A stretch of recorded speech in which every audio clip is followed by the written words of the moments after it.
In this video, I'm going to show you how to draw a 45-degree trend line in TradingView. Now to do this, you want to go to the top left here and select your trend line. If it's not selected, click on this arrow and click on trend line, or of course press Alt+T on your keyboard to basically enable it. Now whenever you do this, you want to of course select the first point of your trend line. So I'm going to put this one over here like this. I'm going to click with my left mouse button, and there we go. To get a 45-degree angle, what you want to do is simply hold down your shift key.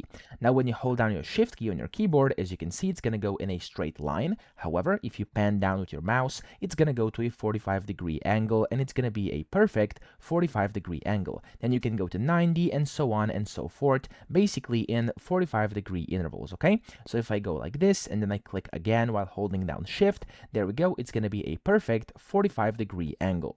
That's it. I hope this video helped you out. If it did, please subscribe to the channel and help me out as well.